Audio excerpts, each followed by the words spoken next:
जो लोग भीड़ की राजनीति करते हैं वो फंस जाते हैं, क्योंकि भीड़ इतने जज्बात में आ जाती है रास्ते पे आने के बाद, उसका कोई नेता नहीं होता है, वो किसी की बात नहीं सुनते, वो अपनी मन से ही चलते, अपनी मन की बात करते हैं और उसमें अनर्थ हो जाता है, काम सुलझने के बदले उलझ जाता है। वो आज वो दासना में क्या हुआ, दासना के मंदिर पे लोग ने हमला किया, उसका नतीजा ये हुआ हिंदू वाहिनी के लोग जो खड़े हो गए और वो कंडेम करने के लिए वो भी आ रहे हैं। अगर हम भी से तो सो आएंगे, बात तो बढ़ेगी। यानी एक दो समुदाय का टकराव का रास्ता बना। ये तो दिख रहा है कि इन्होंने पत्थर मारा, इतना हमला किया, लेकिन क्यों मारा, किसने इसके लिए वो भड़काया, किसकी वजह से वो हो रहा, ये सब चीज़ों को लोग नज़रअंदाज करते हैं।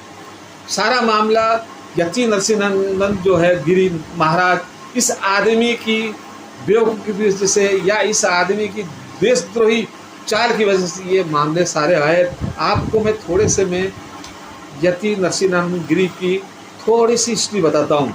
इनके पर कम से कम 20 क्रिमिनल केसेस है। आप इस बात को समझ लेना, इस आदमी पे कम से कम 20 क्रिमिनल केसेस है, जिसमें उसमें हत्या का मुकदमा है और डकैती का मुकदमा है और आत्महत्या के लिए भड़काने वाला मुकदमा है। आप सोच लो एक कैसा क्रिमिनल आदमी है। ये महाराज अपने आप को बोलता है, जिसको आप महंत समझते हैं। क्या ये महंत का काम है? हाँ, आप सोच सकते हैं। यहाँ तक कि ये आदमी का असल नाम था दीपक कुमार त्यागी। ये 61 साल के हैं। ये दीपक कुमार त्यागी वो मॉस्को वगैरह जाके पढ़ाई की, इंजीनियर वगैरह बने, वहाँ कुछ किया। 96 में उनकी माँ की जो तबीयत खराब हुई, इसलिए वो हिंदुस्तान में आया। फिर इन्होंने समाजवादी पार्टी ज्वाइन की। ये राजनीति में आना चाहता था, एमएलए एमपी बनना चाहता था, लेकिन वहाँ उसको कुछ डालने के लिए 3 महीने में इसने एसपी यानी समाजवादी पार्टी को छोड़ दिया। और उससे घर में उसकी बीवी वगैरह शादी वादी की थी। इसकी जो चाल चलन और उसके स्वभाव के हिसाब से इसकी बीवी इसको छोड़ के चली गई। इसके माँ बाप भी इससे दूरी इख्तियार कर लिए। यहाँ तक के इसके माँ बाप ने भी इससे मिलना जुलना बंद कर दिया। आखिर ये कंटाल के घर छोड़ के जाके इसने संन्यास ले लिया। उदासना मंदिर में इसने अपना डेरा डाला। वहाँ पर इसने फिर अपने आप का नाम भी बदला और ये यति नरसिंहानंद गिरी बन गया, महंत बन गया। आप सोच लिए, ये इसका इतिहास इतना जो डरावना है, इतना क्रिमिनल है, इस आदमी से आप क्या उम्मीद रख सकते हो? इसने देखो, इससे पहले कब इसने बोला, कब हेड स्पीच दी, इसके भी मैं आपको बताना चाहता हूँ। मैं समझे कि नहीं?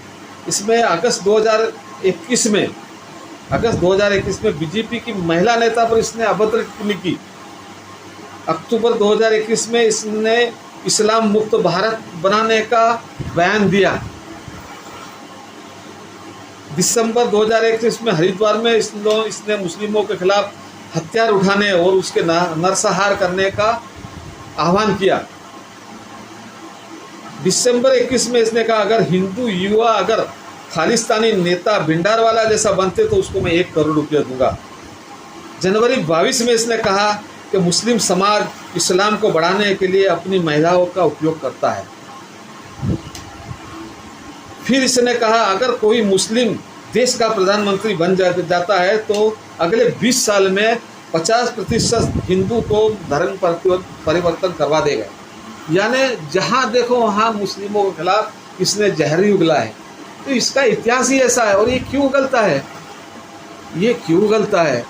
सरकार इस पे रोक क्यों नहीं लगाती है? और आगे जब इसको अरेस्ट किया गया था तो इसको जो ये हेड स्पीच के मामले में ये जमानत पे सरकार ने इसकी सशर्त जमानत दी थी कि भाई ये अगर आइंदा तुमने अगर हेड स्पीच की तो ये तुम्हारी जमानत रद्द हो जाएगी। तो मेरी सरकार से तो विनती थी कि उसकी ये जो जमानत रद्द करके उसको अरेस्ट कर दिया जाए। इसको अरेस्ट तो किया ही गया है, लेकिन क्या मैं बोलना चाहता हूँ, मैं अब अपने मुद्दे पे आता हूँ। क्या एक यति नरसिंहानंद गिरी को अरेस्ट कर देने से क्या हमारे भारत का मसला हल हो जाएगा? क्या मुसलमानों का मसला हल हो जाएगा? मैं सभी सुनने वाले से कहता हूँ कि आप सिर्फ मेरी बातों को मुसलमान बन के मत सुनो, खाली मुसलमान बन के आप सुनोगे तो ऐसा एक तरफा लगेगा बात, लेकिन मैं एक भारत का नागरिक भी हूँ, इस देश के प्रति भी मेरी जिम्मेदारियाँ है। आप मुझे भारत का नागरिक होने के नाते भी सुनो तो आपके समझ में मेरी बात बिल्कुल अच्छी तरह से आ जाएगी। आज यति नरसनान को अरेस्ट कर लिया गया, इसको अंदर रख दिया गया, अभी उसको कितनी सज़ा होगी वो अलग बात है, लेकिन क्या उसके ये अंदर डालने से क्या हमारे मुसलमानों के खिलाफ हेट स्पीच का मामला बंद हो जाएगा? क्या मेरी सरकार से विनती है कि आप मुझको भारतीय नागरिक की तरह से देखो और मेरी बात को समझो। हेट स्पीच यानी हेट स्पीच, चाहे हिंदू, चाहे मुस्लिम, चाहे सिख, चाहे ईसाई, कोई भी हो, उसको हेट स्पीच के तहत उसको फ़ौरन अरेस्ट किया जाए, उसको UAPA लगाया जाए और उसकी कम से कम सज़ा 10 साल की और ज़्यादा से ज़्यादा सज़ा उसको 20 साल की रखेंगे आप, चाहे फिर वो किसी भी समाज का हो, किसी भी धर्म का हो, किसी भी इलाके का हो, उस पर आप ऐसी कार्रवाई करते, ऐसे कानून बनाते हैं तो उसका नतीजा ये होगा कि आपको और किसी को वॉचमैनी करनी नहीं पड़ेगी, पुलिस का काम करेगी। और जितने भी देशद्रोही है, समाज कंटक लोग हैं, जो देश में फितना फैलाना चाहते, देश में दंगा फैलाना चाहते, उनसे हमारा देश की हिफाजत होगी और ये देश तरक्की करेगा। वरना तो इस देश को लड़ाने के लिए दो बड़े समुदाय को लड़ाने खाने की बात नहीं है। आप समझ लो, हमारे पास इसका बहुत बड़ा एक, और मेरी आपसे विनती है कि आप कड़े कानून रिस्ट्रिक्शन होना चाहिए, कानून पे पाबंदी होनी चाहिए, कानून पे अमल होना चाहिए, और ऐसा होगा तो ये देश को तरक्की करने से कोई रोक नहीं पाएगा। दुनिया का सुपर पावर हमारा भारत ही बनेगा।